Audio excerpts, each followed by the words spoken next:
Student suicide highest in the last 5 years. Many took life due to failure in exam. 5 साल में बच्चे सबसे ज्यादा आत्महत्या कर रहे हैं। ये क्यों कर रहे हैं? ये गहन चिंतन का विषय है। एक बच्चे ने सुसाइड कर लिया नीट के एग्जामिनेशन के बाद, और ये उनके पिताजी से बर्दाश्त 2023 अगस्त की बात है, यानी पिछले साल उनके पिताजी ने भी आत्महत्या कर लिया, चूंकि जाहिर सी बात है 12th में बायोलॉजी पढ़ने वाले प्रत्येक स्टूडेंट का सपना होता है एक एमबीबीएस डॉक्टर बनना। शायद यही वजह है बहुत बड़ी तादाद में बच्चे नीट की प्रिपरेशन करते हैं, उसकी एग्जामिनेशन देते हैं, लेकिन सीट्स बहुत लिमिटेड है। तो जो बहुत बड़ी तादाद में बच्चे पार्टिसिपेट करते हैं उनका क्या होता है आगे? वे कहाँ जाते हैं? क्या वे गलत डायरेक्शन में चले जाते हैं? ज़्यादातर ये देखा गया है कि 12th जिन बच्चों का नीट नहीं होता है, सीरियस स्टूडेंट्स, वे फ्रस्ट्रेट हो जाते हैं and they just go through a lot of pressures, anxiety, depression, sometimes बहुत सारी चीज़ें, suicide and all के केसेस आते हैं। ये बात बहुत ज़रूरी है पब्लिक डोमेन में लाना, और मैं चाहता हूं कि जो नीट की प्रिपरेशन कर रहे हैं या बायोलॉजी के स्टूडेंट हैं या जो पेरेंट्स हैं उनको ज़रूर ये वीडियो देखना चाहिए, क्योंकि आपने तो सोच लिया कि मेरे बच्चे को या मुझे डॉक्टर बनना है, लेकिन डॉक्टर बनने के लिए पूरी जानकारी तो आपके पास होना चाहिए। या फिर आगे आपके साथ अगर आप लेट सपोज आपने क्वालिफाई कर लिया, ठीक ठाक रैंक है, गवर्नमेंट कॉलेज नहीं मिला, प्राइवेट में आप जाएंगे, तो केवल एमबीबीएस बनने से तो आप डॉक्टर बन नहीं जाएंगे, एमएस या एमडी करना होगा। फिर उसके बाद सरकारी नौकरी नहीं हुई तो प्राइवेट क्लिनिक सेटअप करने में 50 लाख से करोड़ों रुपए जाते हैं। तो एक बहुत लंबी लिस्ट है। तो इसीलिए मैंने सोचा, और ये ज़रूरी भी है कि इस मुद्दे पर बात होनी चाहिए बढ़ चढ़कर। मेरे भी कई स्टूडेंट्स ने इसमें पार्टिसिपेट किया, मैंने उनसे बात करी, मैंने देखा कि कई बच्चे डिजर्व नहीं करते फिर भी लगे हुए हैं। तो नमस्कार, जय हिंद। मैं प्रकाश सिंह आज़ाद आपका स्वागत करता हूं शिक्षित भारत श्रेष्ठ भारत में, और आज इन तमाम पहलुओं पर हम खुलकर बात करेंगे। So without wasting time, let's get started now. Dear friends, आज हम जानेंगे कि यदि आपके नीट में अच्छे रैंक नहीं आते तो आप क्या करें और इसका सॉल्यूशन क्या है आपके पास। तो सबसे पहले हम जान लेते हैं डेटा के हिसाब से कि देखिए 2023 में 20,38,000 बच्चों ने अप्लाई किया था। आई मीन अपीयर्ड हुए थे, अप्लाई शायद हो सकता है 50,000 इससे ज्यादा हो। स्टूडेंट्स ने क्वालिफाई कितना किया? 11,45,976। लेकिन लुकिए, क्या क्वालिफाई कर लेने से आपको अच्छे कॉलेज मिल जाएंगे, आप डॉक्टर हो जाएंगे? नहीं, रैंक मायने रखता है। 11 लाख मान के चलते हैं, एक राउंड फिगर में 11.5 लाख यानी अराउंड 55% बच्चों ने क्वालिफाई किया। लेकिन बाबू, सीट्स तो आपके 1,06,333 ही हैं। पिछले साल शायद गवर्नमेंट ने एक 2,000 सीट बढ़ाए थे। तो अगर डेटा में कुछ आगे पीछे हो तो उसके लिए गुजारिश कि कमेंट ना करें, अब जो मैं समझाना चाह रहा हूं उसे समझने की कोशिश करिए। सीट्स कितने हैं आपके? 1,06,000, लेकिन अप्लाई कितने ने किया? इतने ने। क्वालिफाई कितने हुए? 11.5 लाख। सीट्स कितने हैं? सीट्स तो इतने ही हैं। लेकिन 2024 में कितने ने अप्लाई किया? 24 लाख। अब हो सकता है 23.5 लाख एग्जाम में बैठेंगे, यानी अपीयर तो कम से 3-4 लाख का तो गैप है आपका। यानी अप्लाई करने वाले लोग बढ़ रहे हैं। क्वालिफाई पिछली बार मान के चलते हैं 11.5, इस बार 12 लाख होंगे, या हो सकता है 12.5 लाख होंगे। लेकिन सीट्स आपका कितने मान के चलते हैं? 1,10,000। 1,10,000 में भी आपको क्या लगता है कॉलेजेस कितने हैं? तो वो हैं 695। टोटल सीट्स आपको पहले ही बता दिया इतने हैं। गवर्नमेंट कॉलेजेस में कितने सीट्स हैं? 55,648, यानी कि 346 गवर्नमेंट कॉलेजेस में इतने सीट्स हैं। प्राइवेट में कितने हैं? 50,685, और कॉलेज कितने हैं? 320। स्टूडेंट्स, डियर स्टूडेंट्स, अगर आपको गवर्नमेंट कॉलेज मिल जाता है तो बहुत कम खर्चे में आपका काम हो जाएगा। प्राइवेट में भी कुछ ऐसे कॉलेज हैं जिसके खर्चे ठीक ठाक है, नहीं तो ज्यादातर आप ये मान के चलिए करोड़ों रुपए लग जाते हैं एमबीबीएस करने में। मैं ये नहीं कहूंगा सारे प्राइवेट कॉलेज बहुत अच्छे, मतलब अच्छे का मतलब है मेरा कि फी उनका अफोर्डेबल भी है। मैं ये तो नहीं कह सकता कौन अच्छा कौन बुरा है। तो आपको मेनली कितना लाना है? इतना। कंपटीशन तो बहुत ज्यादा है। अब इसमें क्या है कि एमबीबीएस के लिए सीट्स कितनी है? 91,900 मान के चलते 92,000, और सीट्स बीडीएस के लिए कितने हैं? डेंटल के लिए 26,900, मान के चलते 27,000। फिर है आयुष। लेकिन बच्चों का फोकस कहां होता है? एमबीबीएस पर। क्यों होता है नहीं पता, इकोसिस्टम में ऐसा है। अच्छा, युवाओं की सबसे बड़ी दिक्कत क्या है? जो उनको अच्छा लगता है, अट्रैक्टिव लगता है, उसी के तरफ अट्रैक्ट होते हैं। और इसमें इकोसिस्टम ऐसा है, मैं ये नहीं कहूंगा सिर्फ बच्चों की, पेरेंट्स ही सपने पाल लेते हैं, क्योंकि जब वो शहर जाते हैं और डॉक्टर की मोटी कमाई देखते हैं, युग मटेरियल, उनको इस बात से मतलब नहीं है कि ये पेशा, ज्यादातर लोगों की बात कह रहा हूं, सभी ऐसे नहीं कि पेशा कितना अच्छा है, इस बात से मतलब है कि डॉक्टर की कमाई बहुत है तो मेरा बच्चा भी बहुत कमाएगा।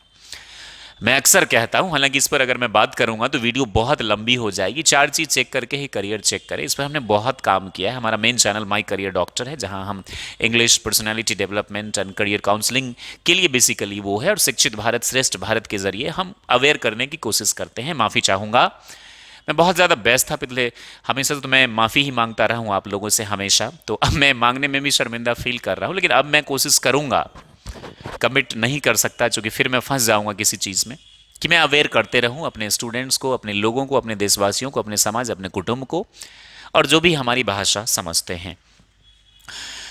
तो बच्चों का फोकस होता है एमबीबीएस, और मैं कहता हूं कि 4 चीजें होनी चाहिए। पहला, आपकी क्या मैच, आपका इंटरेस्ट है कि नहीं, और सबसे बड़ी बात एप्टीट्यूड। सिंपल शब्दों में बोले तो प्रतिभा आपके पास है या नहीं उसके रिगार्डिंग। आप डॉक्टर बनना चाहते हैं, क्या आप डिजर्व करते हैं, इंटरेस्ट है कि नहीं, आपके अंदर एबिलिटी है कि नहीं, और आपकी पर्सनालिटी उससे मैच होती कि नहीं। ये बगैर चेक किए हुए पेरेंट्स या बच्चे कूद जाते हैं, क्योंकि उनको वो फील्ड लुक्रेटिव लगता है, अट्रैक्टिव लगता है, वो चले जाते हैं। और यही वजह है कि कई डॉक्टर्स को मैंने देखा है नौकरी छोड़ते हुए, किसी और फील्ड में स्विच करते हुए, क्योंकि बिना जाने, आप इंटेलिजेंट थे आपने कर लिया, या कमजोर थे, इकोसिस्टम ऐसा है, कोचिंग बढ़ चढ़कर प्रमोट करती है और आप भी उसमें जाके पार्टिसिपेट करते हैं। तो सीट्स कितने हैं बाबू? इतने हैं, इतने, सबका फोकस ये नहीं मिला तब ये आयुष, ये अल्टरनेटिव है। आयुर्वेदा है, यूनानी है, होम्योपैथी है, सिद्धा मेडिसिन है, नेचुरोपैथी, इसमें 50,000, लेकिन इसमें 1,10,000 के आसपास के बाद है, यानी अच्छे रैंक हुए तो आपको इसमें भी अच्छे कॉलेज मिल सकते। कुछ कॉलेज ऐसे हैं जो वैसे ही लेते हैं, वरना इसमें भी नीट के, अब नीट के क्राइटेरिया से ही होता है। जैसे एमबीए कॉलेज में कैट के क्राइटेरिया से होता है, जैसे बीवीएससी वेटनरी साइंस या एएच, इसके लिए इतनी सीट्स हैं, तो ये भी नीट के हिसाब से ही होता है। अगर रैंक अच्छी है 1,10,000 के ऊपर, तो इसमें आपका अच्छा हो सकता है। लेकिन बच्चों का फोकस कहाँ रहता है, यहाँ क्यों रहता है फोकस? अब मैं जो कहना चाह रहा हूं ना, उसको प्लीज ध्यान से सुनिएगा। ये इसलिए कहना चाह रहा हूं कि आए दिन आप न्यूज में देखेंगे, और मैं आपको दिखाना भी चाहता हूं news, student suicide highest in the last 5 years, many took life due to failure in exam. ये एनसीआरबी का डेटा है, यानी 5 साल में बच्चे सबसे ज्यादा आत्महत्या कर रहे हैं। ये क्यों कर रहे हैं? ये गहन चिंतन का विषय है। चेन्नई में एक बच्चे ने, चेन्नई में कुछ ज़्यादा ही केसेस आ रहे हैं, एक बच्चे ने सुसाइड कर लिया नीट के एग्जामिनेशन के बाद, और ये उनके पिताजी से बर्दाश्त, 2023 अगस्त की बात है, यानी पिछले साल उनके पिताजी ने भी आत्महत्या कर लिया, चूंकि जाहिर सी बात है। और ये है NEET aspirants dies by suicide, Kota में पिछले साल भी 7, ये तो 7-8 वे डेटा है जो लाइट में आ जाते हैं मीडिया की नज़र में, वैसे तो बहुत सारे डेटा आते भी नहीं है पूरे देश में। तो ये मैं लिंक दे दूंगा डिस्क्रिप्शन में, आप पढ़ना चाहें तो पढ़ लीजिएगा। Why is this happening? अब सवाल ये है कि इसका सॉल्यूशन क्या है। कई स्टूडेंट्स हैं जो डिटरमाइंड हैं कि मैं करूंगा तो एमबीबीएस ही। अब यहां पर यह सवाल है कि बाबू सीट्स कम हैं, केवल 55,000 अगर आपके आ जाते हैं तो गवर्नमेंट कॉलेज मिल जाएंगे, नहीं तो प्राइवेट कॉलेज आपको मिलेंगे। प्राइवेट कॉलेज में कुछ ही कॉलेज हैं जिनकी फी अफोर्डेबल है, वरना फी बहुत महंगी है। आप अपना स्टेटस भी तो आपने देखना है, लोन पर ही आप कितने लेंगे। फिर एमबीबीएस से काम नहीं होगा, आपने एमएस या एमडी करना है। फिर और 1-2 डिग्री होगी, बोर्ड पर लिखेंगे तो पेशेंट को अच्छा लगता है, ये लोग आपको बहाव देंगे। फिर प्राइवेट क्लिनिक सेटअप करने, देखिए मैं आपको डरा नहीं रहा हूं, मैं ये नहीं कह रहा कि एमबीबीएस गलत है या कोचिंग वाले गलत, सब सही है, सब अपना धर्म कर रहे हैं। हम ही और आप हैं जो अपना धर्म नहीं कर, धर्म मीन्स अपना कर्म। बहुत सिंपल है दोस्त, नीट की प्रिपरेशन करना या एग्जाम देना कोई बुरी बात नहीं है। और अगर आपने दिया है तो कोई गलत बात नहीं, एक अनुभव होगा, कुछ पैसे खर्च होते हैं, अनुभव होगा। लेकिन अगर नहीं होता है, रैंक हमें अच्छे नहीं मिलते हैं, तो हम क्या करें? तो जबरदस्ती घसीटना नहीं है अपने आप को इसमें।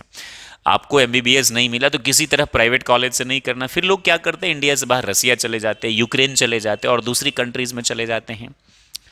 और वहां पर ये अब भारत सरकार ने यहाँ स्क्रीनिंग टेस्ट कर दिया कि जब आप वापस आएंगे तो आपको स्क्रीनिंग टेस्ट के जरिए गुजरना होगा।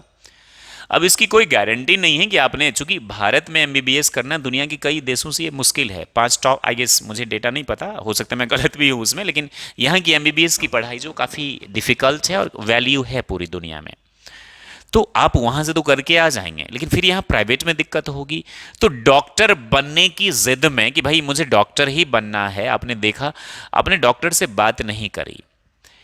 मेरा पर्सनली मानना है कि अगर आप एमबीबीएस बनना चाहते हैं ना, तो बाबू 3 काम जरूर कीजिए। एक, आप जो लड़का प्रिपेयर कर रहा है 3-4 साल से, उससे मिलिए। ये नहीं कि अभी अभी जिसने शुरू किया, जो बोल रहा है उसको लिख लीजिए।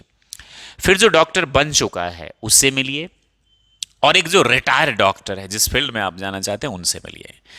इन तीनों लोगों से मिलकर पूरे डेटा कंपाइल कर लीजिए, कितने खर्चे लगते हैं, कैसे तैयारी होती है, कैसे क्या करना है, कैसे क्या है, रिजर्वेशन भी मायने रखता है, उस हिसाब से भी आपको बात करनी है, क्योंकि उसके हिसाब से आई गेस कुछ तो होता है। मुझे उतना डीप में नहीं पता इसके बारे में, मैंने कभी स्टडी नहीं किया। ये तमाम चीज़ें आपको इकट्ठा करके लिख लेनी है। फिर आपको अपने आप को देखना है कि क्या आप इसको डिजर्व करते हैं। अगर करते हैं तो अच्छी बात है, आप कीजिए, और अगर नहीं करते हैं तो क्यों बेवजह जान दे रहे। बहुत सारे करियर ऑप्शंस हैं, और मैं पेरेंट्स भी अगर देख रहे हैं तो मैं हाथ जोड़कर विनती करता हूं कि आप बेवजह देखिए।